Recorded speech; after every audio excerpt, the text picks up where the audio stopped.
Hola, ¿qué tal? Muy buenas tardes, bienvenidos a Politeya, su espacio para la reflexión sobre la cultura, la economía, la historia, la sociedad y la cultura, entre otros muchos temas más. Estoy muy contento de que estén por aquí. El, el día de hoy vamos a ver algunas noticias que tienen que ver con el ámbito político de nuestro país y de nuestro estado. Y pues les doy muchas gracias por estar aquí con nosotros y esperemos que les guste el contenido. El día de hoy, bueno, más bien el día de ayer, se dio la renuncia del fiscal general del estado de Chihuahua. El 27 de abril, el fiscal general del estado de Chihuahua presentó su renuncia como irrevocable a la gobernadora Maru Campos. Dicho fiscal, que es el señor César Gustavo Jáuregui Moreno, renunció en medio de las presiones políticas que ha recibido el gobierno de Chihuahua respecto al incidente en el que murieron 4 personas en la Sierra Tarahumara de Chihuahua. Como ya ustedes recordarán, ¿no? Y si no recuerdan, pues se los hacemos, digamos, que les ponemos otra vez en contexto. Estas 4 personas iban en un vehículo, en un operativo que venían de haber descubierto un laboratorio de drogas sintéticas. Van de regreso y aparentemente la versión oficial es que tienen un accidente, este vehículo cae pues una pendiente, a un hoyo, que se me fue el nombre, de más o menos de unos 200 metros. Entonces, estas personas mueren en este accidente, pero aquí digamos, lo que destapó precisamente ese accidente fue que en ese vehículo iban, entre otras personas, iba el director de la Agencia Estatal de Investigación del Estado de Chihuahua, que era el señor Pedro Román Oseguera, y su escolta.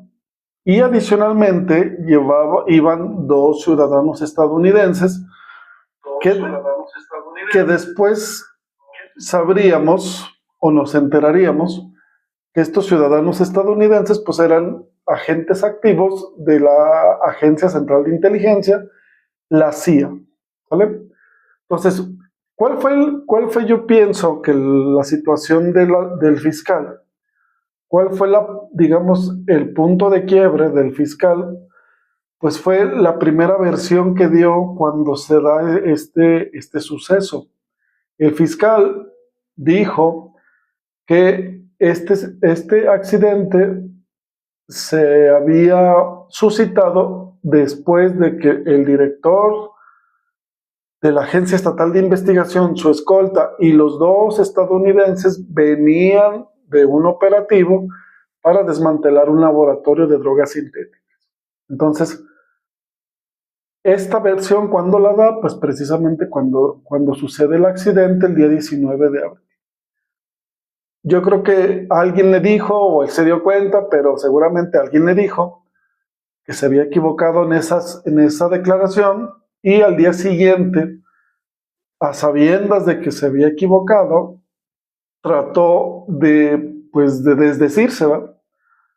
Y ahora afirmaba que los estadounidenses, pues sí, trabajaban, eran agentes extranjeros, pero no estaban, digamos, en el operativo de seguridad, sino que eran unos instructores de drones que venían de Estados Unidos y que se los encontraron cuando el operativo regresaba a Ciudad Juárez, se los encontraron y les dieron un aventón, ¿verdad?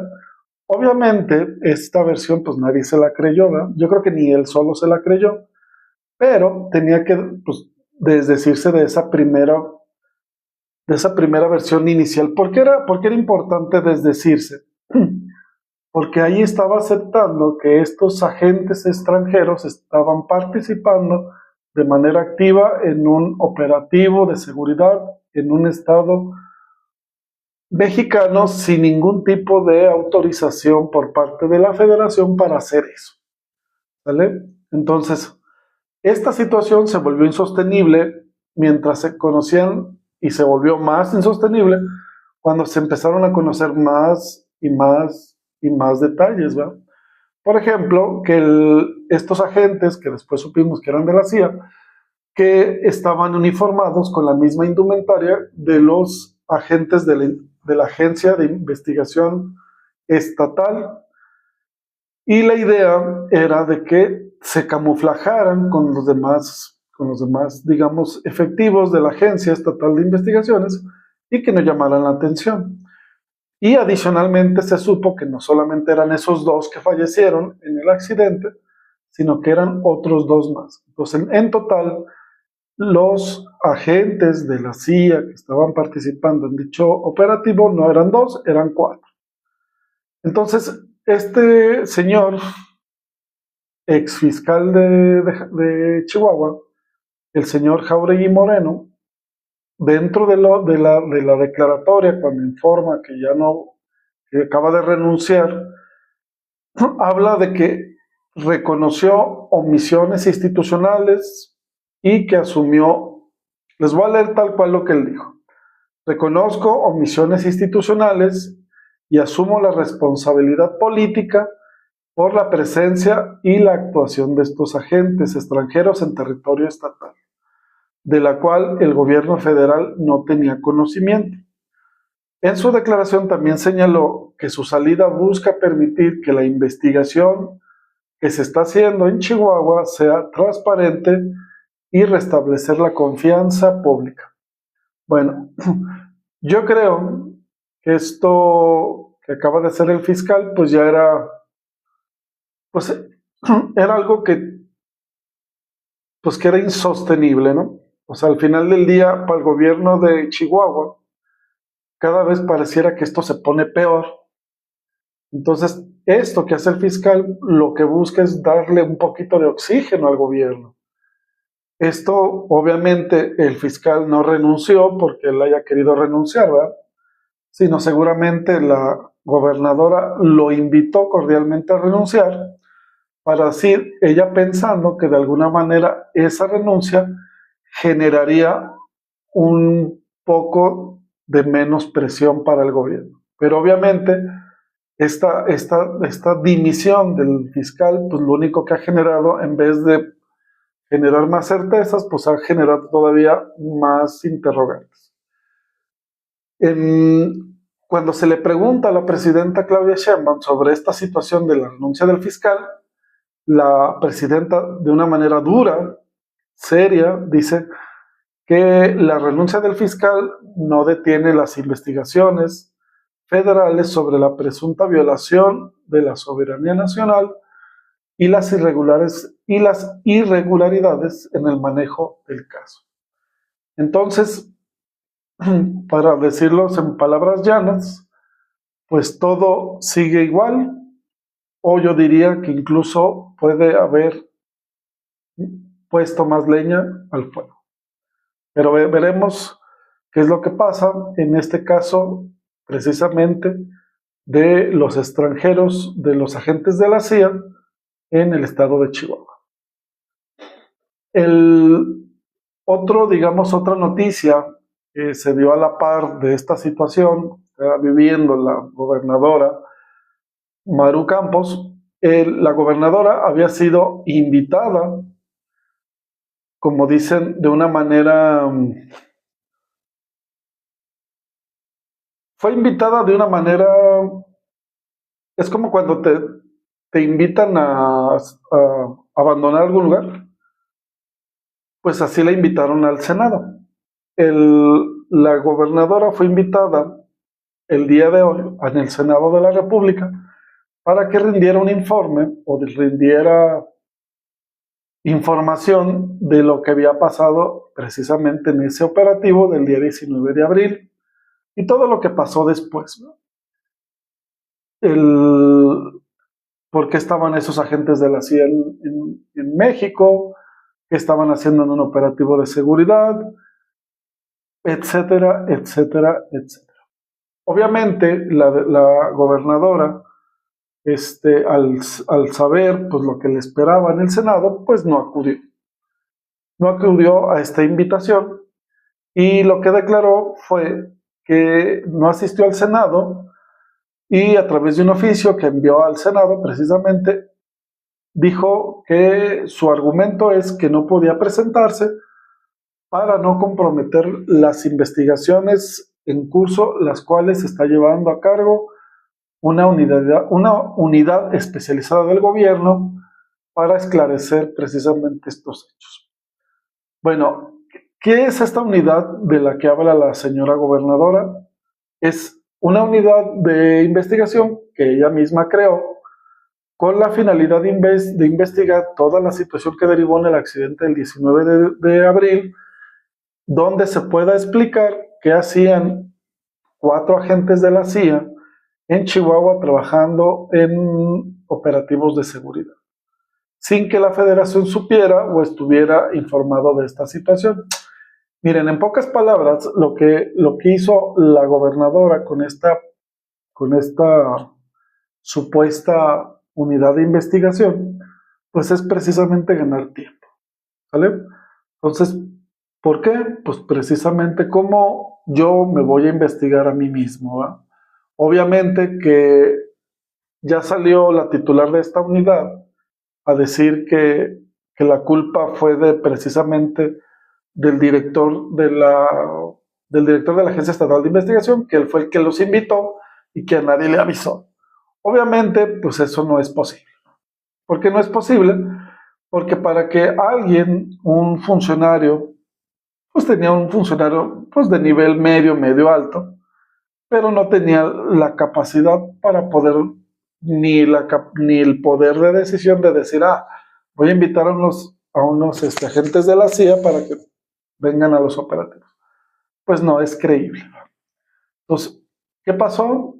Pues lo único que pasó o la reacción que surgió a partir de esta declaración fue que precisamente se le estaba pues colgando el milagrito precisamente al funcionario que también falleció en el dicho accidente. Miren, no nos hagamos tontos.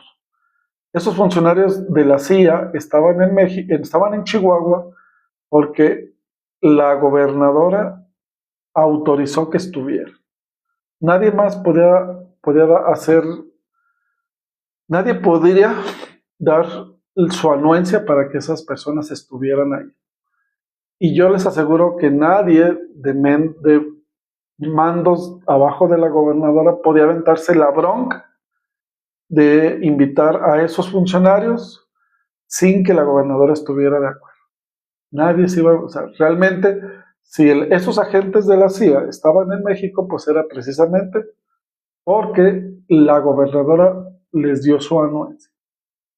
Yo creo que también algo de lo que se ha perdido en este embrollo, pues yo al menos no he reparado en nadie o en muy pocos, porque eran precisamente agentes de la CIA trabajando en México en operativos de seguridad.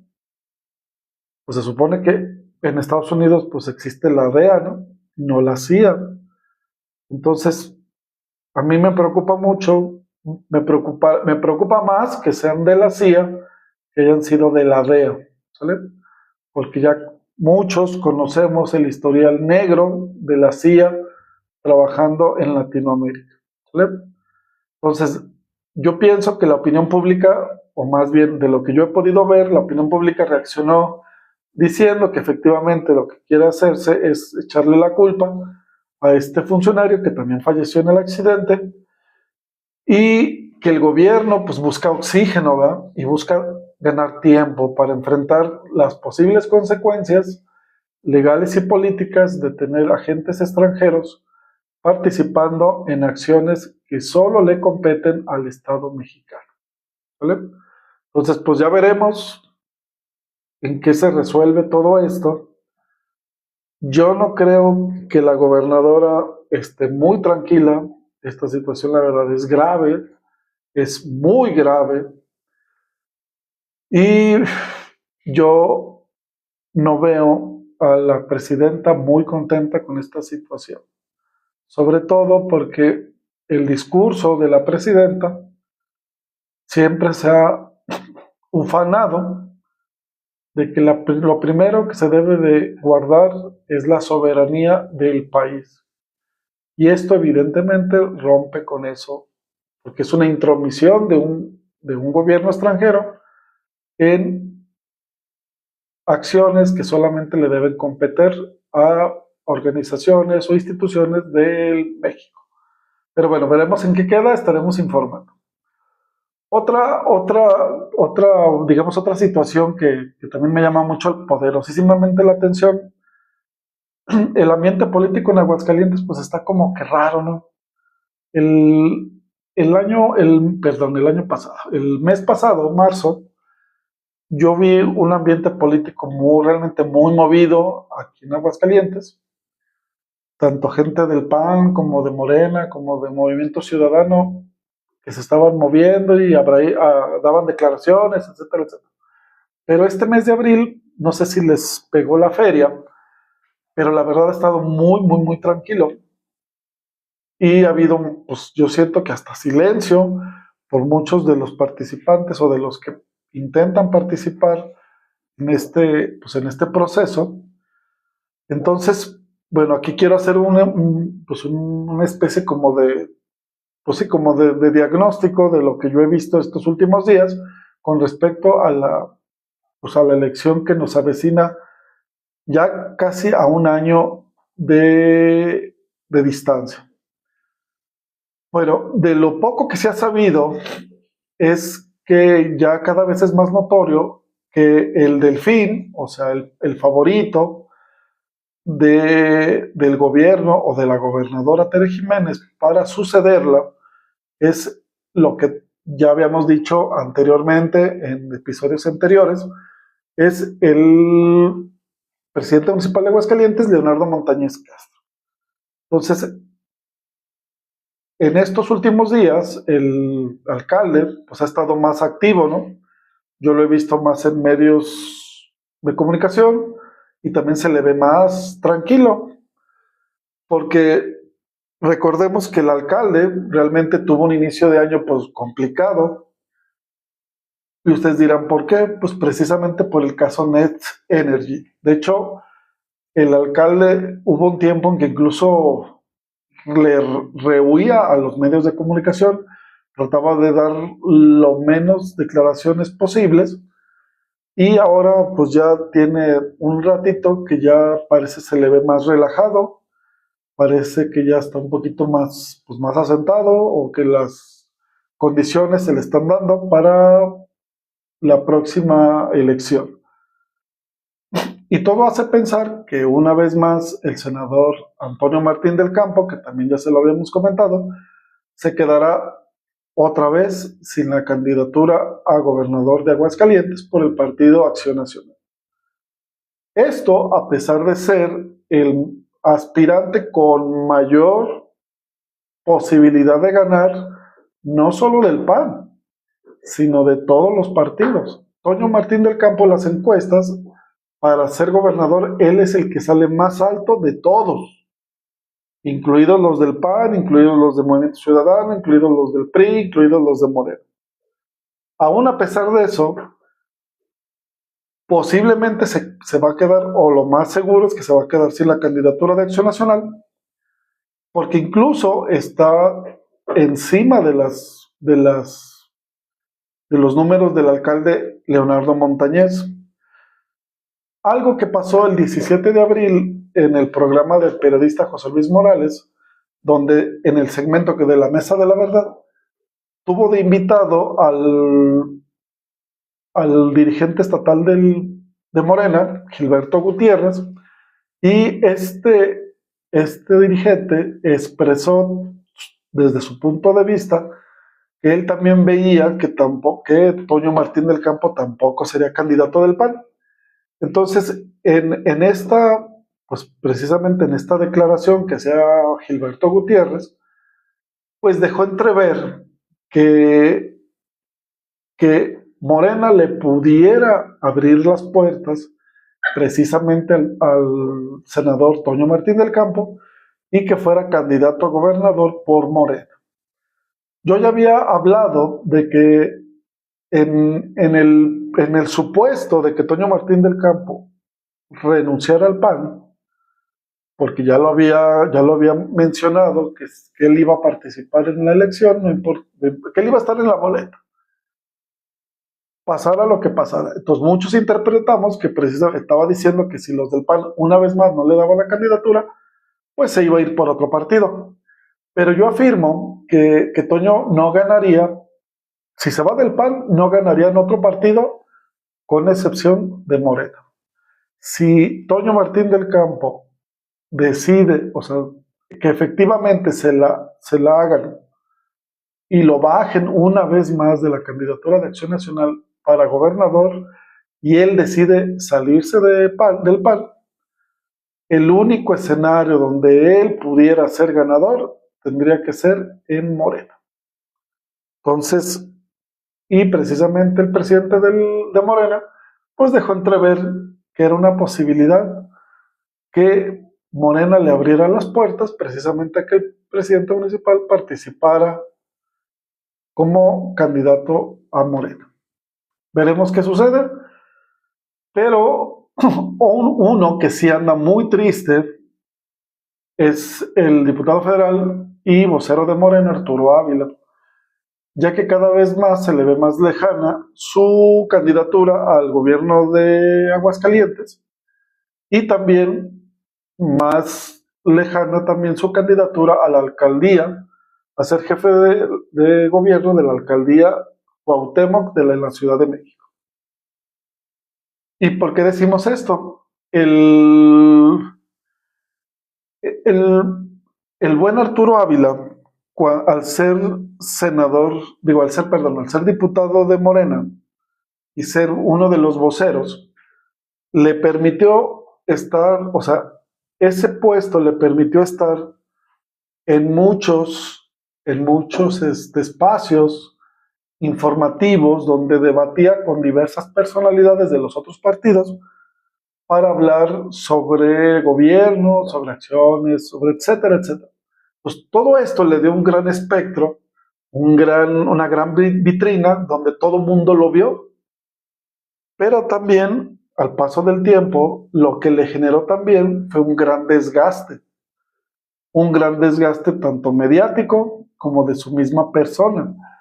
Entonces, este desgaste, este personaje comenzó a recibir pero muchos ataques de todos lados, de opositores, de gente de Morena, de gente del gobierno.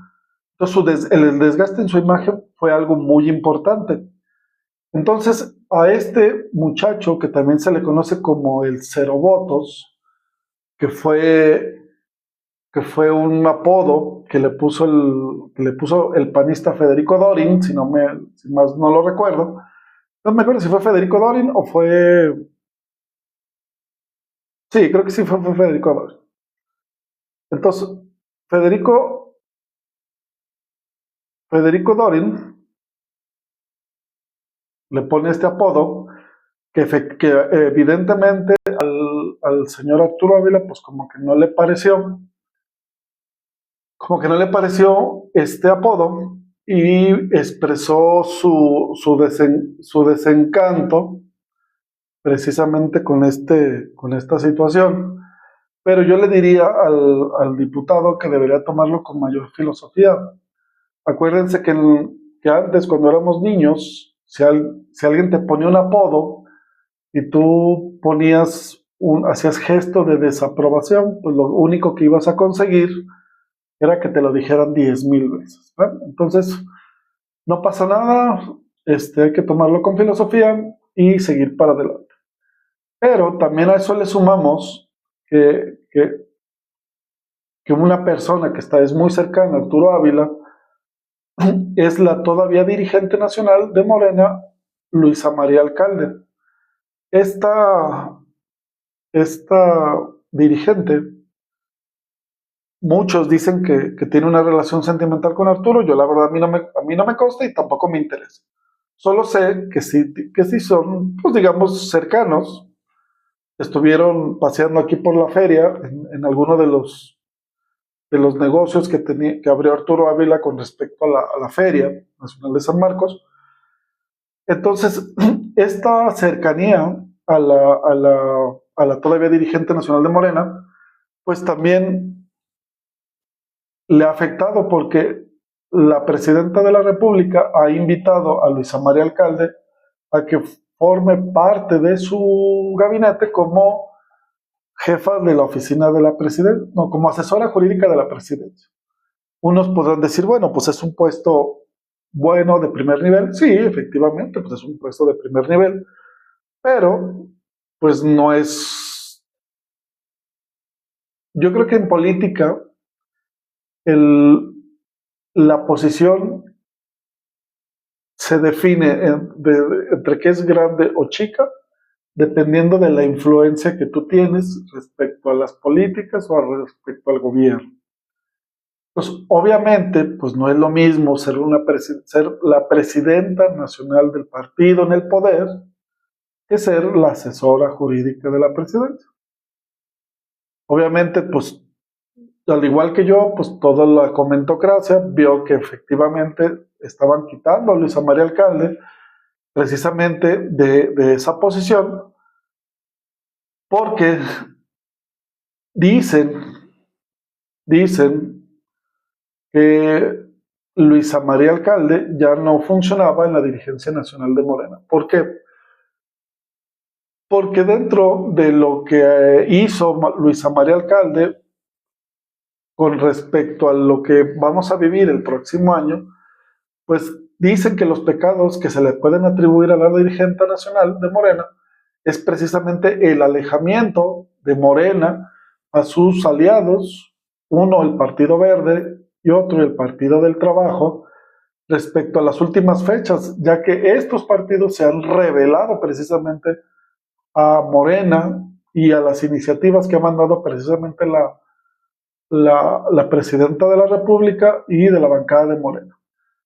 ¿Qué opinión me tienen el Partido Verde y el Partido del Trabajo? Pues simplemente son unas rémoras, ¿verdad?, de la política en México. Han vivido, pues yo pienso que toda su vida política en México, pues al amparo del poder, ¿verdad? Yo me acuerdo del Partido Verde que estuvo aliado con el PRI, con el PAN, ahora con Morena. Entonces, lo único que hacen estos partidos, pues es pegársele al más grande y vivir precisamente de eso. Pero bueno, ese pecado o esos pecados se los han puesto precisamente a Luisa María Alcalde. Y otro elemento que también dicen que ha desencadenado precisamente que la mandataria federal haya tomado esa decisión, pues fue precisamente la cercanía de Luisa María, perdón, Alcalde, al diputado Arturo Ávila, llamado también Cero Votos, ya que la presidenta Arturo Ávila lo ve como un enemigo desde la elección de las corcholatas en el 2018. ¿Qué pasó en el 2018? Pues no sé si recuerden, cuando se va a decidir quién va a ser el candidato de Morena para suceder a Andrés Manuel López Obrador, pues había 5 corcholatas, o sea, que así les llamaba López Obrador a los, digamos, precandidatos de Morena para ser candidatos a la presidencia de la República. Dentro de esos precandidatos que estaba la ex jefa de gobierno, Claudia Sheinbaum, también estaba Adán Augusto López Hernández. Y dentro de ese grupo de Adán Augusto, pues se encontraba Arturo Ávila. Dicen los comentócratas y los periodistas y nacionales que Arturo, estando en el grupo de Adán Augusto, pues operó una campaña negra precisamente en contra de Claudia Sheinbaum, en ese entonces precandidata a la presidencia de la República por Morena. Entonces, que esa situación, Claudia Sheinbaum, pues no se le ha olvidado y que pues que no aparte de que no se la ha olvidado, no lo ha perdonado. Entonces, eso le podemos agregar que juega en contra de Arturo Ávila para precisamente que ya se frotaba las manos, ya sea para ser alcalde de la Cuauhtémoc, allá en la Ciudad de México, o para ser gobernador en Aguascalientes. También yo creo que hay que ser también objetivos. Dentro de Morena, el mejor calificado, también con muchos negativos, pero el mejor calificado de Morena ahorita, en este momento, es Arturo Ávila. O sea, luego sigue la maestra Nora Rubalcaba. Entonces, pudiera pasar que los dos mejores candidatos, tanto de Morena como de Acción Nacional, no participen en la elección del 2027. Entonces, nos esperan muchas cosas muy interesantes. Les agradezco que hayan estado en este en vivo. Estoy a sus órdenes precisamente en nuestras redes, en Politeia Noticias, en Facebook, en Instagram, en TikTok, en YouTube. Muchísimas gracias. Quedo a sus órdenes para cualquier duda, queja, sugerencia o para si quieren que tratemos algún tema en específico, con todo gusto. Que tengan una bonita noche y nos estamos. Muchas gracias.